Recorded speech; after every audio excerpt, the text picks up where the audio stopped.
कल्पना कीजिए, हजारों साल पहले किसी ऋषि ने बैठकर भविष्य के बारे में लिखा हो और आज वही बातें सच होती दिखाई दें। लोग धन के लिए रिश्ते तोड़ देंगे, धर्म का नाम होगा पर आचरण गायब होगा, सत्ता का सम्मान नहीं केवल शक्ति का डर होगा और मनुष्य की आयु भी धीरे धीरे कम होती जाएगी। अगर आप ये सब सुनकर सोच रहे हैं कि ये तो आज की दुनिया जैसी लगती है, तो शायद आप गलत नहीं हैं, क्योंकि हमारे प्राचीन ग्रंथ श्रीमद् भागवत महापुराण और महाभारत कलयुग के बारे में ऐसी भविष्यवाणियां बताते हैं जो आज के समय से चौंकाने वाली समानता रखती हैं। आज के इस वीडियो में हम जानेंगे कलयुग के 5 ऐसे सत्य जो हजारों साल पहले लिखे गए थे। लेकिन सावधान, इनमें से कुछ बातें आपको असहज भी कर सकती हैं। सनातन परंपरा में समय को 4 युगों में बांटा गया है: सतयुग, त्रेता युग, द्वापर युग, कलयुग। इनमें से कलयुग को सबसे कठिन युग माना गया है। शास्त्र बताते हैं कि जैसे जैसे युग बदलते हैं, मानव के भीतर से सत्य, तप, दया और धर्म कम होते जाते हैं। द्वापर के अंत में जब भगवान श्री कृष्ण ने पृथ्वी से प्रस्थान किया, उसी समय से कलयुग का आरंभ माना गया और तभी से मानव समाज में धीरे धीरे ऐसे परिवर्तन आने लगे जिनका वर्णन शास्त्र पहले ही कर चुके थे। पहला सत्य, धन ही सम्मान का आधार होगा। शास्त्रों में लिखा है कि कलयुग में मनुष्य का सम्मान उसके चरित्र से नहीं, उसके धन से होगा। पहले किसी व्यक्ति को इसलिए सम्मान मिलता था क्योंकि वो ज्ञानी था, धर्मनिष्ठ था या समाज के लिए उपयोगी था। लेकिन कलयुग में जिसके पास धन होगा उसे ही बुद्धिमान, प्रभावशाली और सफल माना जाएगा, भले ही उसके कर्म कैसे भी हों। आज जरा अपने चारों ओर देखिए, क्या समाज में सबसे अधिक सम्मान किसे मिलता है? क्या वो व्यक्ति जो सत्यवादी और सरल है, या वो जिसके पास शक्ति और पैसा है?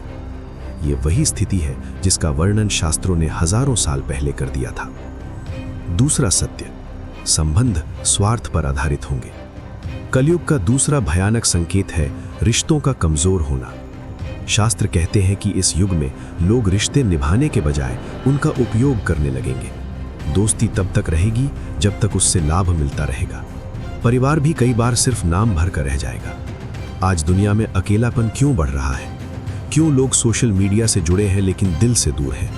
क्योंकि संबंधों में स्वार्थ धीरे धीरे बढ़ता जा रहा है और यही वो स्थिति है जिसे कलयुग का एक बड़ा संकेत कहा गया है। तीसरा सत्य, धर्म का दिखावा बढ़ेगा। कलयुग का तीसरा सत्य शायद सबसे खतरनाक है। इस युग में धर्म का नाम तो हर जगह सुनाई देगा, लेकिन उसका सच्चा आचरण धीरे धीरे कम होता जाएगा। लोग धार्मिक दिखना तो चाहेंगे, पर वास्तव में धर्म के सिद्धांतों का पालन करना कठिन समझेंगे। मंदिरों में भीड़ होगी, धार्मिक प्रतीक दिखाई देंगे, लेकिन मन के भीतर शांति और सच्चाई कम होती जाएगी। यह स्थिति बहुत सूक्ष्म और भ्रमित करने वाली है, क्योंकि यहाँ धर्म पूरी तरह समाप्त नहीं होता, बल्कि उसका बाहरी रूप अधिक दिखाई देने लगता है। लोग पूजा पाठ, व्रत और आडंबर तो करते हैं, लेकिन जीवन में सत्य, करुणा और संयम को उतना महत्व नहीं देते। इसलिए कई बार धर्म केवल दिखावे तक सीमित रह जाता है। इसी कारण कलयुग में सबसे बड़ी चुनौती यह है कि मनुष्य बाहरी आडंबर और सच्चे धर्म के बीच अंतर को समझ सके। सच्चा धर्म केवल प्रतीकों या शब्दों में नहीं, बल्कि हमारे व्यवहार, विचार और कर्मों में दिखाई देता है। जब मनुष्य अपने जीवन में सत्य, दया और ईमानदारी को अपनाता है, तभी धर्म वास्तव में जीवित रहता है। चौथा सत्य, राजनीति और सत्ता का पतन। शास्त्रों में बताया गया है कि कलयुग में शासन और सत्ता का स्वरूप बदल जाएगा। पहले के समय में राजा को केवल शासक नहीं, बल्कि धर्म का रक्षक माना जाता था। उसका कर्तव्य था कि वो न्याय करे, प्रजा की रक्षा करे और धर्म के मार्ग पर समाज को आगे बढ़ाए। लेकिन कलयुग में धीरे धीरे ये संतुलन कमजोर होने लगता है।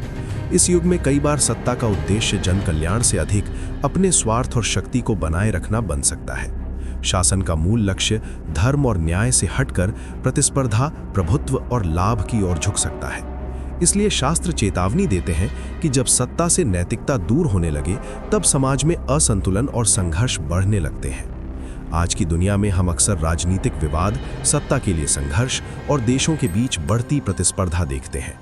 कई बार ये सब देखकर लगता है मानो वही स्थितियां सामने आ रही हैं जिनका संकेत हमारे प्राचीन ग्रंथों में पहले ही दिया गया था। इसलिए कलयुग की इस भविष्यवाणी को केवल कहानी नहीं, बल्कि समाज को चेतावनी देने वाला संदेश भी माना जाता है। 5वां सत्य, मानव की आयु और शक्ति कम होगी। शास्त्रों के अनुसार जैसे जैसे कलयुग आगे बढ़ेगा, मनुष्य की आयु, शारीरिक शक्ति और मानसिक धैर्य धीरे धीरे कम होते जाएंगे। प्राचीन ग्रंथों जैसे श्रीमद् भागवत महापुराण में बताया गया है कि सतयुग में मनुष्य की आयु हजारों वर्षों तक मानी जाती थी। त्रेता युग और द्वापर में ये आयु धीरे धीरे घटती गई और द्वापर के अंत तक मनुष्य की आयु सैकड़ों वर्षों तक सीमित रह गई। लेकिन कलयुग में ये स्थिति और भी बदलती दिखाई देती है। मनुष्य की आयु के साथ साथ उसकी शारीरिक क्षमता, सहन शक्ति और मानसिक स्थिरता भी कम होने लगती है। आज के समय में लोग कम उम्र में ही अनेक रोगों से घिर जाते हैं और मन पहले की तुलना में अधिक अशांत और बेचैन रहता है। आधुनिक जीवन की तेज गति, बढ़ता तनाव, असंतुलित जीवन शैली और प्रकृति से दूरी, ये सब कारण मनुष्य के शरीर और मन को कमजोर बनाते जा रहे हैं। यही कारण है कि शास्त्रों में कही गई ये बात आज के समय में कहीं न कहीं सच होती दिखाई देती है कि कलयुग में मनुष्य की आयु, शक्ति और धैर्य धीरे धीरे कम होते जाएंगे। लेकिन एक अद्भुत सत्य भी है। अब तक हमने कलयुग के कठिन पहलुओं की बात की, लेकिन शास्त्र एक अद्भुत आशा भी देते हैं। वे कहते हैं कि कलयुग कठिन जरूर है, लेकिन आध्यात्मिक उन्नति के लिए ये सबसे सरल युग भी हो सकता है, क्योंकि इस युग में छोटा सा प्रयास भी बड़ा फल दे सकता है। नाम स्मरण, सत्संग और ईश्वर का ध्यान मनुष्य को भीतर से बदल सकता है। अगर हम कलयुग के संकेतों को समझ लें तो हमें डरने की जरूरत नहीं है, बल्कि ये समझने की जरूरत है कि इस युग में हमें कैसे जीना है। जब दुनिया स्वार्थ की ओर जाए तो हमें करुणा चुननी चाहिए। जब लोग दिखावे में उलझें तो हमें सत्य को पकड़ना चाहिए, और जब अंधकार बढ़े तो हमें भीतर की रोशनी जलानी चाहिए। कलयुग केवल अंधकार का युग नहीं है, ये एक परीक्षा का युग है, और हर परीक्षा मनुष्य को मजबूत बनाने के लिए होती है। इसलिए याद रखिए, युग बदलते रहते हैं पर सत्य कभी नहीं बदलता। अगर मनुष्य अपने भीतर धर्म, करुणा और सत्य को जगा ले तो वो किसी भी युग में प्रकाश पा सकता है। अगर आपको भी लगता है कि हम उसी कलयुग में जी रहे हैं जिसका वर्णन शास्त्रों में किया गया है, तो कमेंट में हरिओम जरूर लिखिए।